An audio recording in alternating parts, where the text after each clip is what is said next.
Welcome in, Wolves. What's going on, guys? Welcome back to another exciting episode of the Sunday Sports Podcast. We got myself, Pat, and Tom all here to talk more Wolves. It's been a little bit since we had a little bit of time to reflect on, the team that was, the team that everyone doubted and is still doubting with the first three games not falling our way late in the fourth quarter. I guess we'll just kind of dive into that and then also our game four victory at Dallas and American Airlines Center. Coming back home, that's huge, obviously. Huge game tomorrow, game five. We got to show up. If we don't, the season's over. So, what do you guys think of the series so far, and how do you like our chances here tomorrow night? Well, it has not gone the way that we were really expecting. I think all of us had us winning in six. Pat, did you have us in six or seven? It was 6 for me. Six, yeah. I don't think anybody had us in seven on this show. I had a sweep. I was almost right. It was almost a Dallas sweep, but they fought back the other night and forced a game five, so that's good. Yeah, I think Dallas is a lot better team than we expected. I think also we probably thought that they were going to be a cakewalk after the Nuggets series, the Sun series. I think the Wolves are a little beat up and tired, so I think that's kind of hurt them in this series. But I think the other night they finally woke up a little bit, and I still think they have a shot at this series. I think they're going to for sure force it to game six, and if they can force it to a game six, they can force it to a game seven. So I'm not, they're not DOA quite yet. They've still got a little bit of punch to them, but yeah, it's not the way we thought the series was going to go. Yeah, I'm in total agreement. I think after beating the reigning champion Denver Nuggets, we were all kind of riding a high, and that came back to reality really, really quickly. And we had a couple really close games, so that was really disheartening, particularly losing those first two home games. But man, I think part of the story too has to be the Dallas front court. Like I don't know that we talked about them whatsoever, and obviously Lively missed that big game four, but Lively and Gafford have really made their presence felt, which is not something I was expecting in a Luka Doncic and Kyrie Irving dominated team right now. So it's disappointing. I still think we do have a shot. I think the team kind of the game plan in game four was a whole lot better than it was the first three games. Yes, I think that's quite concerning that it took 3 games to kind of figure some of that out. But there's still a pulse. So I still think there's a chance. Obviously, we've seen historically this has never happened with a team losing the first 3 games. We can talk about that a little bit, but yeah, I think as long as Anthony Edwards and Karl Anthony Towns have good games, which we can't say they did for those first 3 games, I think that this team has a chance for sure. Yeah, I guess I'll just kind of echo what you guys both said. There is like we were in the games. We didn't look terrible. At certain times we did, and at certain times we'd go on runs and we'd look like the Wolves of before, and that's kind of what I've latched on to this whole series is that there is a hope that if we put it together, which it's so frustrating to watch because you know what we're capable of and you know what Ant can do and you know what Cat can do when they're at their best with our full onslaught of supporting role players and our vets controlling the momentum of a game. I really think we have a chance. And obviously, we talked about that before the series even started. We thought that we were going to go in there and our offense was going to stay not amazing, but at least average or better. And we saw exactly what happens when it's below average. And we lost by 2 points, 1 point, and 7 points, I believe, so far this series. So a combined 8 points. And then we get the win barely. So it's like, sure, we can harp on the refs and the terrible calls that we've been getting all season. It's so, like Tom mentioned, it's so hard to kind of think back to previous games and who stepped up and what play call mattered. But the one thing that pops up in my brain is just all of the missed calls that we've seen so far this series with the technicals and I mean, even Chris Finch is finally getting up and standing. I think that deserves a whole podcast of his own of how much the NBA is shadow banning Chris Finch to have him sit behind two rat ass Yeah, I saw fans in that. Dallas. Like, what? He's our head coach. Like, sure, I guessing it's a safety protocol. They don't want his leg to get landed on again. But like at this point, who cares? It probably can't hurt much more than it already does. So yeah, that's a whole different debate right there. But yeah, you see him. If Chris Finch is standing up and complaining to the refs, you know that something's not going right. And with this last game, we played really well, but the refs wanted to make it close all the way to the finish. And with the Gobert fouls and then the Cat fouls, I get that we're not at our best when we're fouling, but at a certain extent, when you get those just ticky tack fouls on like Alexander Walker and you get them on Kyle Anderson, it's like they're just blowing their whistle to blow a whistle at that point. And that's Yeah, I think one of the things that I learned from this series is that Luka Doncic is unbearable to watch. He's a great passer, great shooter, but the way that he draws those ticky tack fouls and is looking for those ticky tack fouls constantly and just manipulating referees, it's just absolutely sickening. And one of the reasons why I think the NBA has lost a lot of fandom over the last 20 years, and it's hard for certain people to get back into the NBA. So yeah, the refereeing has been pretty obnoxious, especially what they're calling, what they don't call.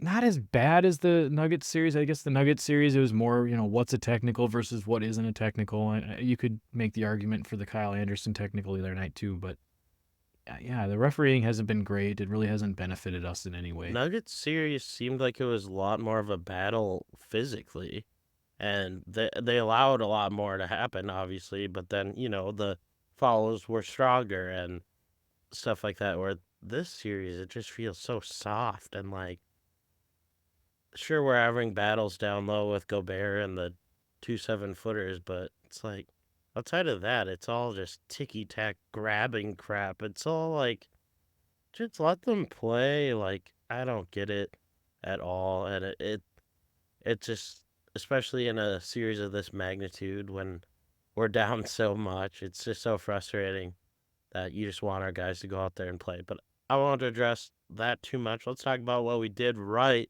in our one win, then we can kind of go back on what we did wrong to get us in this hole that we're climbing out of. So, uh, Cat's back, and I'll say the combination of Edwards going to the rim really initiated our offense and created that movement and being able to sure like Pat mentioned he turned it over a couple times but he's taking the initiative to look for open guys once he gets the double down in the paint. He's trying to learn on the go and Kyle Anderson's really stepped up here the last couple of games. Finch has said in his press conferences that he probably should be giving Kyle more minutes in these big situations, and it's paying dividends. I think he's the perfect matchup for Luka because they're both just awkward players, and they don't really know what to do with each other. It's like the Spider-Man meme when he's on offense and he's on defense. It's like,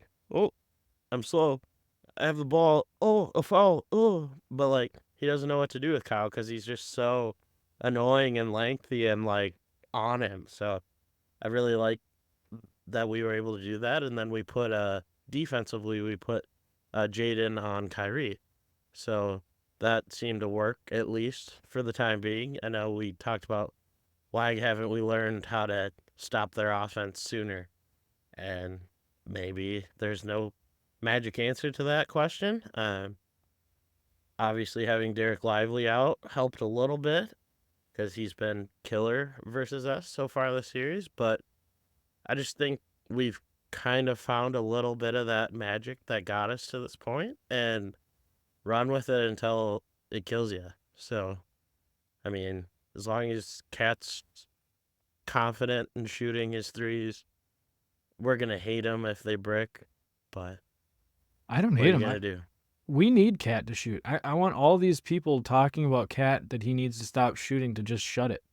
Thank you. Like I don't care that he was what 4 for 38 or whatever it was. It doesn't matter. He's one of the best shooters in the league, and he has been for what is it, 8 years? He's been in the league 8 years, 9 years. It doesn't matter. He needs to shoot the ball. Shooters shoot, and he'll get out of the struggles. Do I want him to go to the rim too? Yeah, absolutely. I want him to, get into the lane and do that too. But if he has open jump shots or open 3-pointers, he needs to take them. They said his first, I think they were talking post game, Barkley and them. They were talking that his first 7 shot attempts were in the paint or close to the basket. So that really, I don't know if that exactly did it, but it definitely opened up his ability to be able to shoot. Yeah, I mean, when you're going through a little bit of a slump, you need easier shots, of course. But he still, when those threes are there, he needs to take them, whether he's in a slump or not. I totally agree. And I think the thing we're not talking about too is those drives with Carl in particular are risky. We know he gets into foul trouble. He gets called for a lot of offensive fouls. He's throwing elbows. He's doing a lot of stuff. So if he's more so sitting in the corner or standing on the 3-point line, I think that's less of a chance that he gets called for an offensive foul because we need Karl Anthony Towns in this game. We can't have him fouling out or having 5 fouls early in the fourth quarter. Like we need him to stay out of foul trouble. And if that means he's tossing up 10 threes in game 5 here, so be it. I totally agree with you, Tom. I want him shooting more. I think that all the talking heads that have been talking about him needing to be a true center and bang down in the post, it couldn't be And more benching incorrect. him? Yeah, it's Give me a break. unbelievable. Unbelievable. He needs to shoot more. I was super happy to see his confidence back. And again, we can't forget that he was quite literally, he is the reason that we are in the position that we are now in the Western Conference Finals with the way that he played in the first 2 series. He's just too good of a player to stay in that much of a slump. So yeah, let it fly, Carl.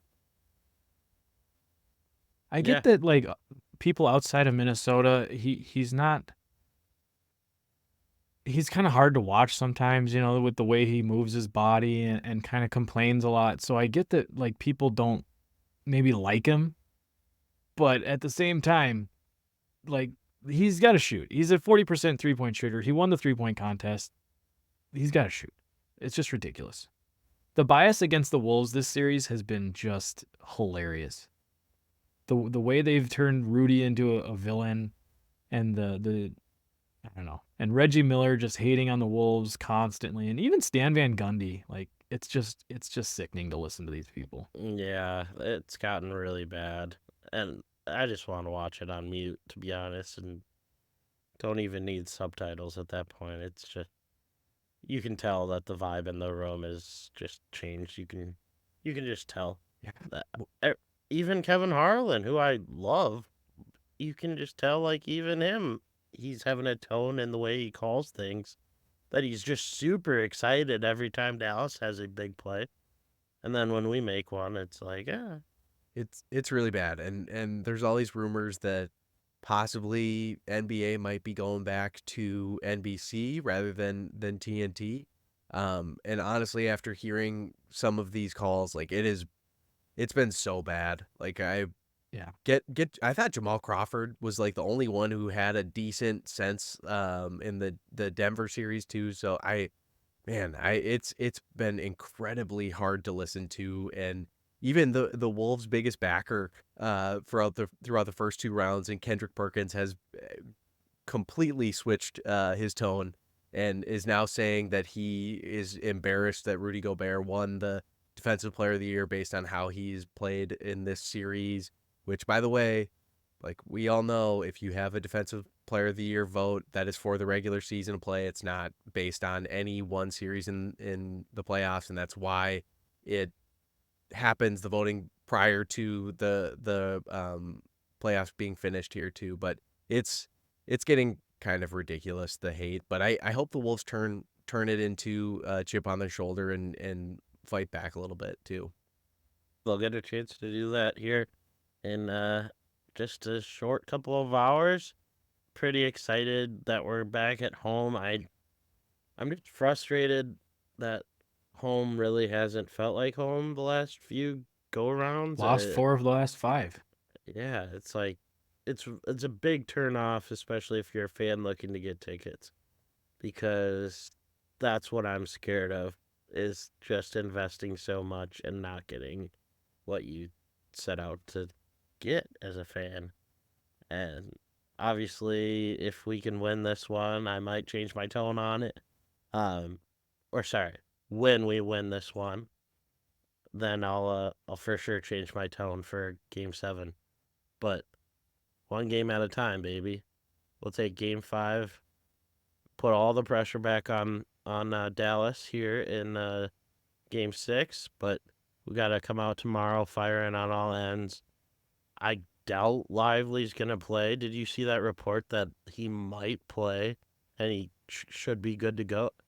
You're not good to go after you knock your head on Towns' knee in 4 days. I'm Well, they sorry. they I've said he seen the didn't sustain NFL. a concussion, so Yes, he I mean, did. that's Yes, what he they said. did. No, the NBA, you do not have to clarify head injuries. So that's the dumbest thing. The dumbest rule in the NBA is you can literally play on a concussion Oh, I after don't know. one I day. think that rule that Jaden McDaniels got screwed on is even dumber. What rule? Where he got fouled and the ball went off of him, Awful. but since they were doing a challenge, they couldn't overturn it and say that he got fouled, and that's why the ball went out of bounds, and so they still gave it to Dallas. That was That's a dumber about rule. the one time I agreed with the announcing crew that entire game, and they all agreed that was one of the worst rules in the entire NBA. Awful, awful. Just dumb. Welcome in, Chris. Hey, thank you. We're just deep in our analyzation of the series this far, kind of how the refs have screwed us and how we're looking to bounce back here in Game 5. I'm glad you are talked about the refereeing already, because I would probably be pretty pissed off right now talking about it. Have at it, Chris. I was just talking to my dad about how many just stupid calls.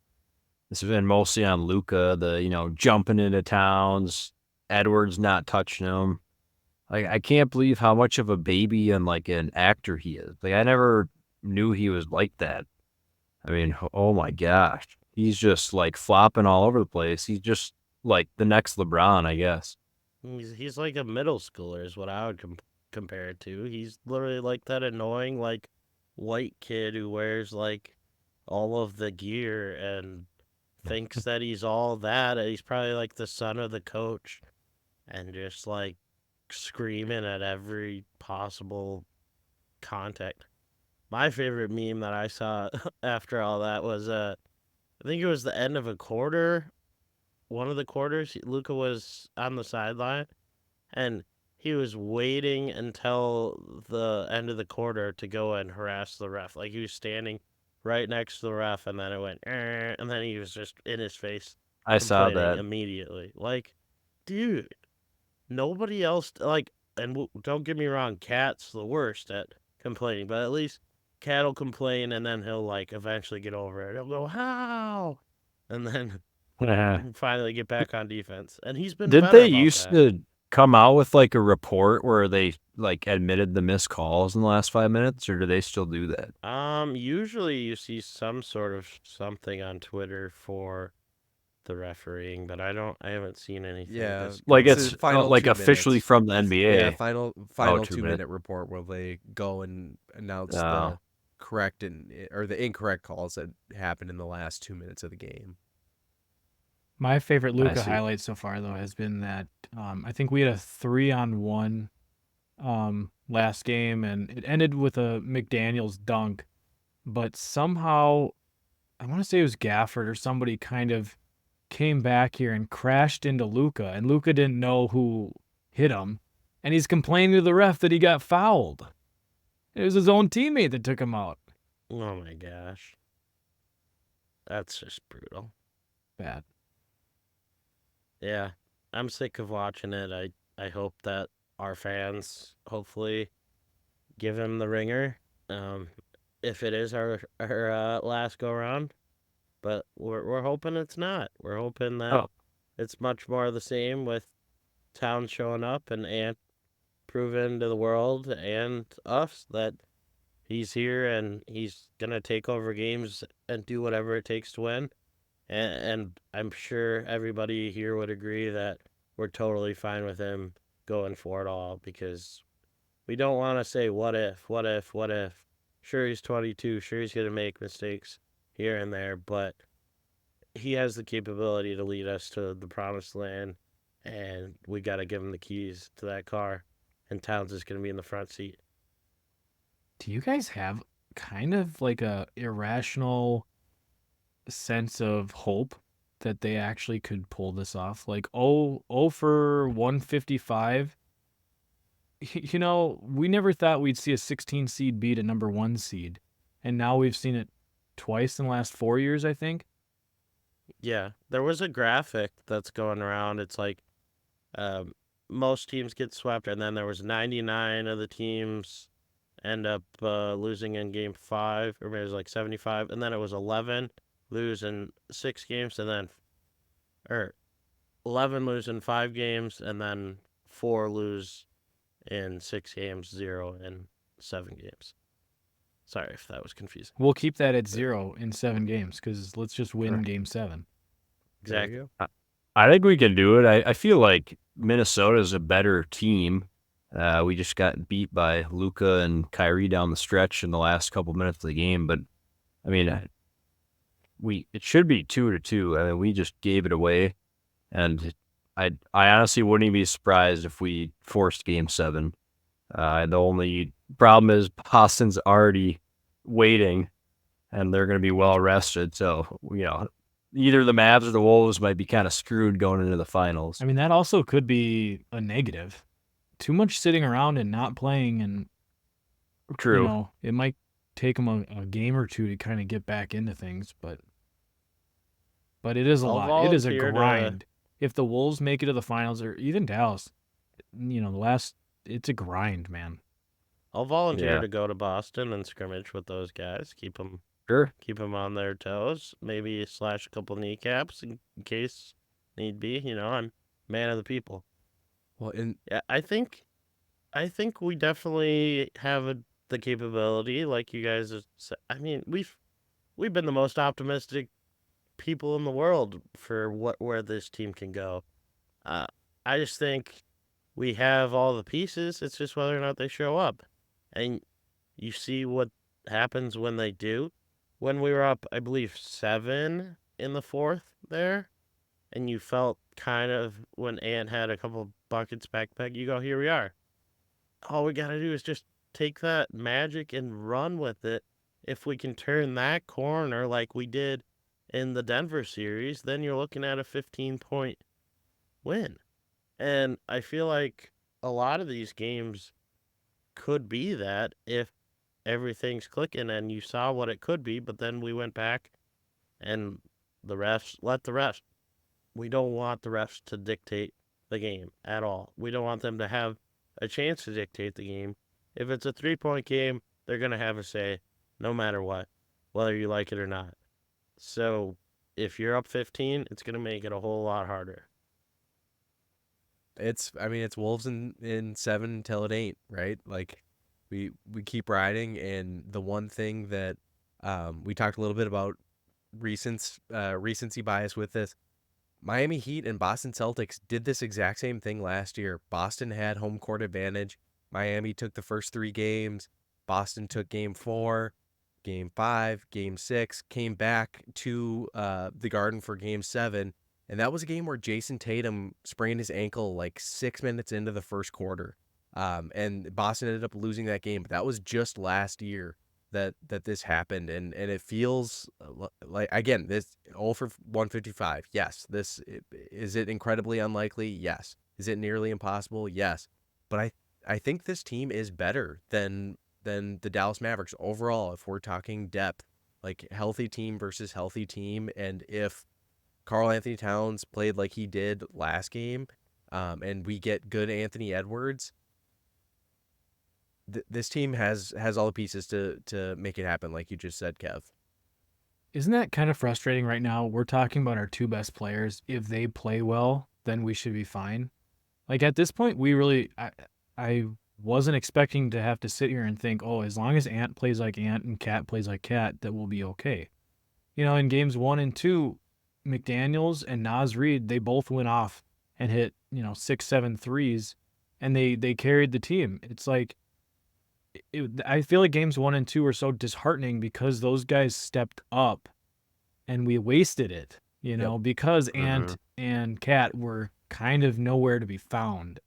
And so that, again, you're right. If those two guys, if they play well, we should be fine. Our support has been supporting, so that's why I feel so confident in what we have. Is everybody's pulling their end of the bargain. We're only going so deep into the bench, but everybody's playing so well off the bench. And I mean, sure, Nah hasn't been shooting great, but at the same time, He hit we're 3 we're last getting night. enough. Yeah, he had a couple threes last Big night. ones too. So yeah, Huge. it's just he doesn't have to do everything. He just has to make a couple of wide open threes that Ant's gonna find you, because you're gonna be open. And I really think that's our key to success, is just keep doing that, and I think we're right there. Let's see what happens here tomorrow night. Kind of to go back to Kyle Anderson a little bit, it is so funny to see what a week a difference makes. Like we were talking about Kyle Anderson is unplayable at one point in the Denver Nuggets series, and he has been just huge in this series. Now, we haven't, we're down 3-1, but I mean, he's stepped up and played just phenomenal.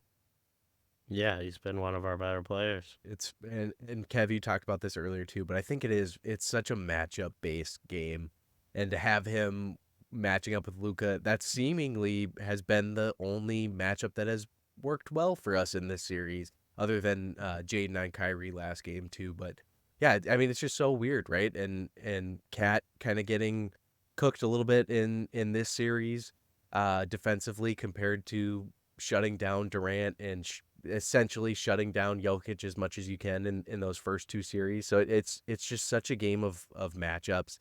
And one point I do want to, like, kind of on that same train of thought, I feel like this is the first series that we really have felt Chris Finch's lack of presence being there. Like when all the points off of turnovers and things like that, it feels like had Chris Finch been healthy and available, maybe some quicker timeouts would have taken place, some game plan changes, or in-game changes that took place. So I've really felt that could have also been kind of an impact in how these first three games went, and maybe why we didn't see as many adjustments until game 4, because Chris Finch can't implement them on the fly, sitting 2 rows back, like he normally would be able to. Is it Nori in charge of timeouts? I think so, yeah. I mean, does he pretty much okay? He's way too conservative with the timeouts. Yeah. He needs to be much more aggressive. Even going back to the Denver Nuggets series, Denver would go on a 14-0 run, and he still wouldn't call a timeout.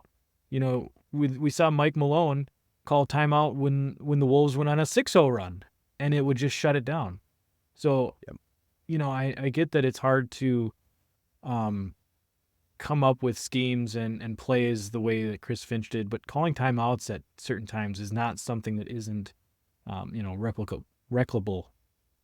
Yeah, I agree. And like some of the plays that we're giving up that are starting these runs are lob dunks that get the crowd into it, that get these guys hyped up, that or big threes, step back threes in someone's face, and that gets that gets them the Mavericks rolling. Like that's what they want, and you need to call a timeout to stop that before that turns into a 8-0 run or whatever that is. So that's something I am looking to see in Game 5 and beyond. Is we need to stop those runs quicker via timeouts. How about Mike Conley? He's been. I mean, this is sure our rest of our team has to do what they got to do, but he's been pulling up his end of the bargain. Some of those runners he makes are just incredible. Like he's just driving down the lane, all of a sudden he just goes and just banks it in like perfectly. Like Right-handed too. So sneaky good. Yeah, even right-handed. Like he had he- four threes in game 2. I mean, Yep. he's doing everything he can. He had, never He's made pretty it this bad far. game 1 though, wasn't it? Was it game 1 or was Yeah, it game 3? He was pretty bad. Game 1 he was bad, but last game he had 7 assists and 4 steals. And did he have 1 turnover too? I think I don't. I think he only had 1 or maybe even 0. And he's not healthy. Like Mike Conley is nowhere near 100% healthy while he's doing this too. So the fact that he's this consistent and helping the team in the way that he is so impressive. Yeah, no turnovers. No turnovers. In Easy. game 4, 7 assists, no turnovers. Which is what we need because we turned the ball over 9 times in the first quarter. Yeah. I mean, it was pathetic. Half. I think Dallas had at one point they had 30 points off of turnovers. Yep. And they some lost. of those ant turnovers. Oh, like I don't know what he's doing. I think he's made so many bad passes. Like that one where he sailed it, where he's trying to do a skip pass all the way to the corner. He's done that like 3 times now. It's like, all right, so bad. Stop doing that. It's like so bad. Yeah, trying to force. I think Ant is feeling the pressure a little bit. And we kind of talked about this before we went on here, but it's so hard to be critical on Ant because he's only 22 years old. The expectations are there and they should be there because he's a phenomenal player. But we have to remember he's 22 years old, and like Pat said, he's the best player on a team in the Western Conference Finals. So we got to cut him a little bit of slack, but I don't know how it's a hard balancing act. How don't come down too hard on him. Yeah. Cut him, but not cut him too much slack because the expectations are there. I don't really know. I mean, he had 6 turnovers, but he did have 9 assists, and he was active on the glass, and he was hitting clutch shots. So I mean, he's trying to basically do it all, and we kind of need him to do it all. So turnovers are gonna happen. A couple of them were just very stupid, like uncharacteristic. Right. So I mean, if he corrects some things, like he wasn't doing that all year. That's not typical. So I'm not necessarily worried that that's going to become a thing. And I think, make more free throws, turn the ball over less. There's so many ways that this team can improve upon what we saw. And like I said, once you can turn that corner of that where you feel like you're finally controlling the game, I think if we can do that, especially at home, give our guys a little rest. How about a game that doesn't go down to the last second? That'd be nice. I feel like I'm watching the Vikings. It's a completely different theme of the series this round than last, right? Last round it was all 20-point blowouts, and now this round it's all close games. The one thing, have you guys heard anything like Ant is just kind of gotten rid of that mid-range jump shot altogether?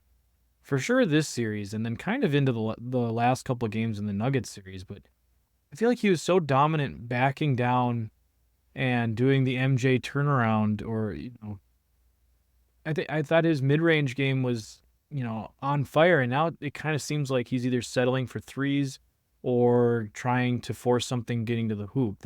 Well, he's not getting that because they're doubling him right at the top. But he's passing up on him. He had a couple the other night too where he passed up on pretty decent looks, and he tried to drive in, and I don't know if he's looking to get a foul or what, but it's just it just seems like he's passing up on open mid-range, 15-footers.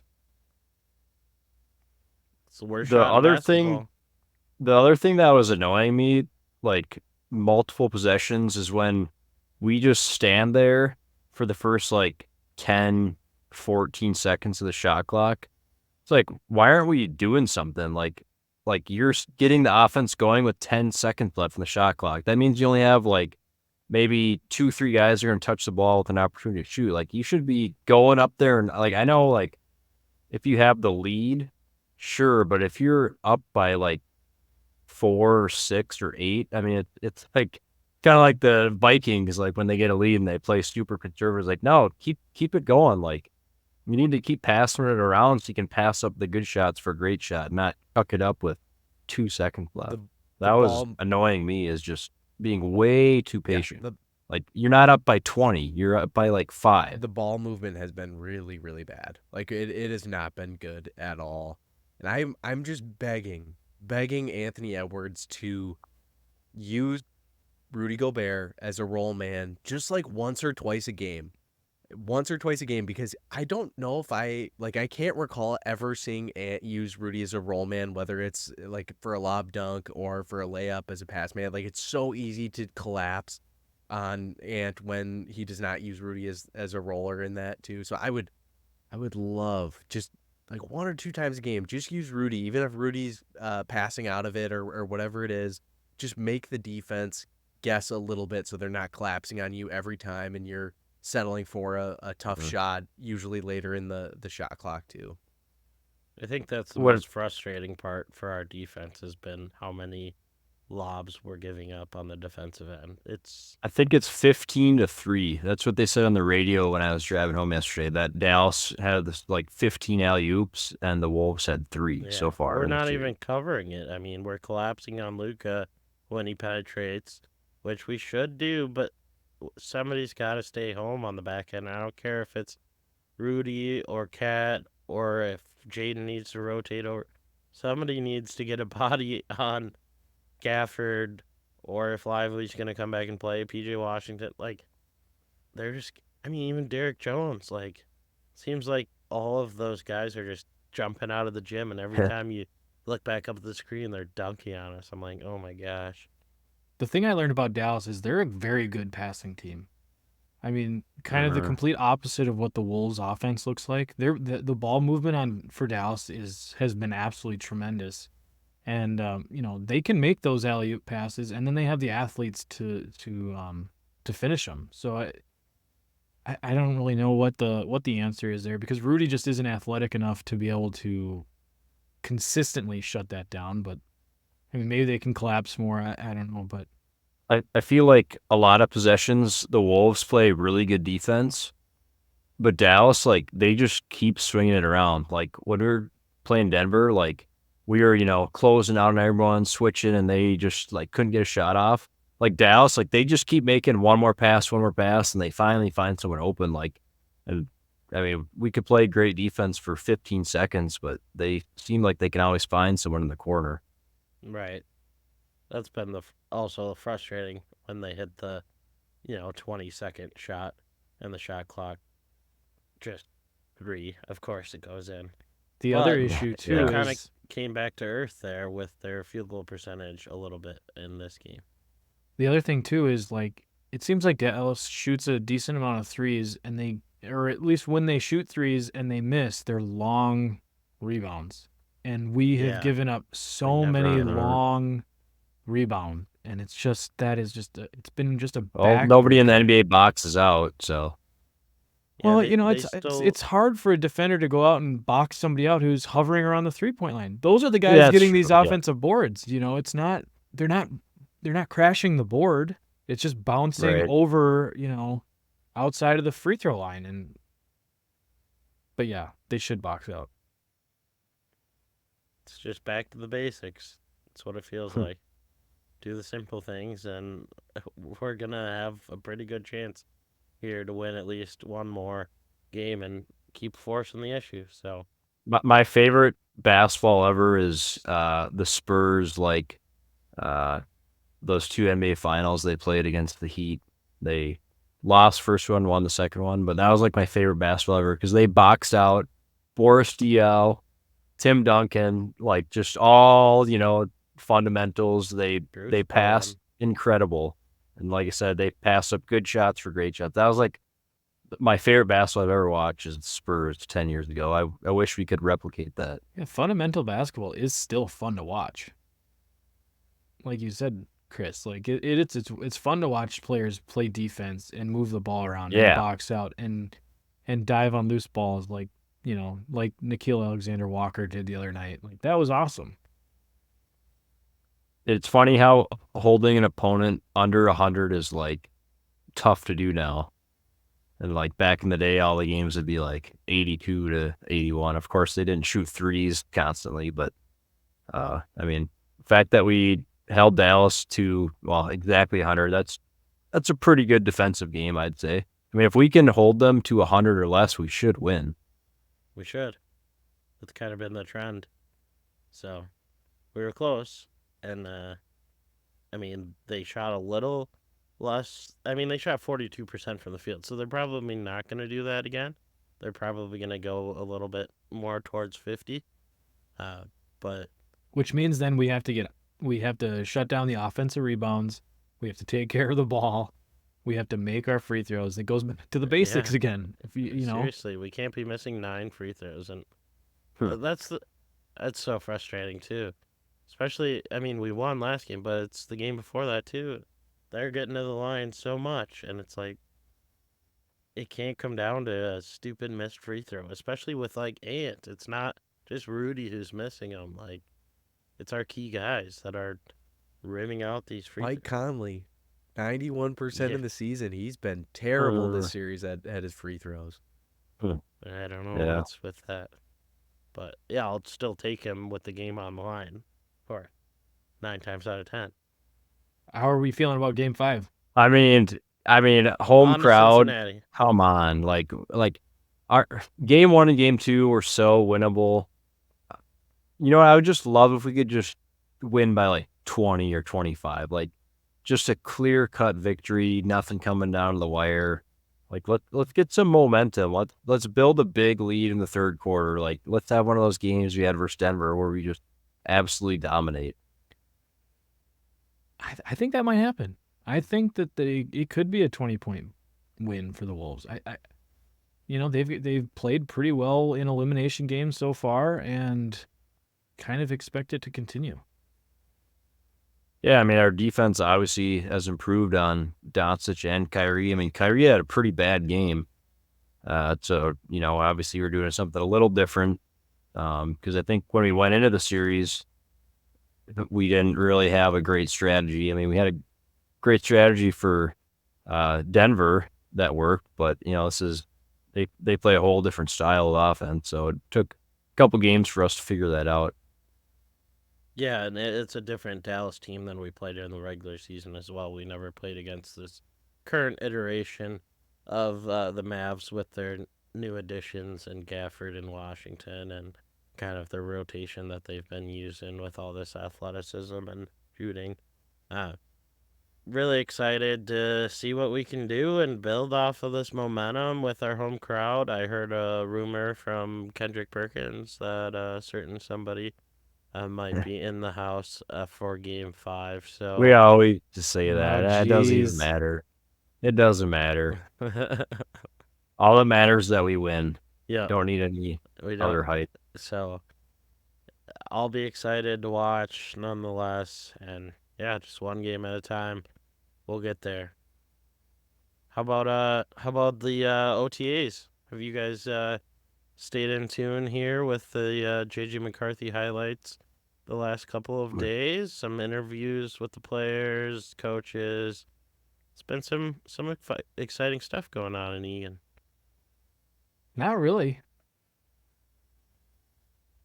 Yeah, I haven't watched much yet. I know they got their celebrity softball game tomorrow night, but I haven't seen too much video of OTAs quite yet. Yeah, McCarthy looks good. I saw a graphic for that softball thing. It said JJ McCarthy, and underneath it said offense, and then it had Dallas Turner, and it said defense, and then it said Ryan Wright, and it said defense. Well, yeah, that's because they're playing in an offense and a defense team. They don't They don't have 3 teams. It's just 2 teams. Yeah, well, why isn't Ryan Wright on offense? Oh, I don't know, because they probably have enough guys already playing on the offense. Fine. I also heard a rumor that Ryan Wright's on the hot seat. He was This, terrible last year. He should be on the hot seat. Well, Very yeah, bad. we brought in a punter, and Alec Lewis was saying this morning on 9 to noon that our new guy's looking pretty good. Forget his name. It starts with an F for him or something. Yeah, I mean, Ryan Wright was really good his first year and really bad last year. So, I mean, punter's a position where you should always bring somebody in, unless you have an all-pro punter that's, Hall of Fame. You should always bring in competition. Sure. Jefferson's still just kind of hanging out. He's coming to Wolves games. He's doing his thing. He's just working out, grinding. He'll get his announcement pretty soon here. Yep, and I think it's Just waiting for the CD Lamb contract. CeeDee Lamb and Jamar and T Higgins. I always think it's funny. There were so many Bengals fans talking about, well, Jefferson's holding out because he wants to play with Joe Burrow and Jamar Chase, and Jamar Chase is also holding out right now. Hasn't gone to any of their OTA stuff. It's like, no, these guys just want to get paid, and they will. They're all going to get paid eventually, and I'm not worried about it. I did think Did you guys see the report about trading up to number 5 for Malik Neighbors? I think Whoever came out with that report is It was Charlie Walters. Walters, and I think Florio ran with it first. Yeah. And Florio was early on it, and Walters I think just rehashed it possibly it was Yeah, I within think last it's week. legit. Well, No, it's Kevin not. It Seifert came out on ESPN and said no. Like, yes, they were interested in trading up to number 5, but it was not for Malik Neighbors. They said they have not. It was bullcrap. Yeah, they haven't talked about trading Justin Jefferson at all. They're planning on him being there. Jefferson's a great player. All this, so they shot it down. What were you gonna say, Chris? You said McCarthy is looking good. How about Sam Darnold? I see his little Twitter buzz that Sam Darnold's been looking really good too. Darnold's been slinging it as well. He's Yeah. kind of fitting right in, so it'll be a I fun. saw he threw a touchdown to Aaron Jones, and he threw another one to Josh Oliver. Yep, J.O., big J.O. So, yeah, it'll be a fun training camp battle. I'm excited. Obviously, you want them both to do well. You're not going to root for one guy and root against another. If Darnold comes and plays the best football of his career, it's going to be the best case scenario in the world for a guy like J.J. McCarthy to come in under and not have any pressure and just develop naturally. If J.J. McCarthy blows everybody out of the water and Darnold looks good, then we're going to have a really tough decision to make. But anybody who's just going to come out and try to make headlines saying that J.J. McCarthy's not learning the playbook, his footwork's behind, blah, blah, they don't. It's OTAs. Nobody knows anything. But that's also wrong, and he's looking really good so far. So, Well, you if are getting a anybody lot of hasn't- different reports. You are getting people that are not necessarily about, his ability, but some people are saying that he's going to start week 1. Some people are saying he won't start until week 11. Some people are saying I he's will the say this, QB3. Just listen to the local reporters who are actually there every day, and you'll have a pretty good idea of what's actually going on. Not the national media bullcrap of people that see one video and run with a story. I am excited nonetheless. Our Wolves are still here. We're hoping that they continue to stay here for a bit longer. And yeah, it's one game at a time. Wolves in 7 till the 8. Skull. I believe it. I believe in him. Go. Come on, Tom. Skull. Wolves. Owl. How? Jeez, little energy. Jeez.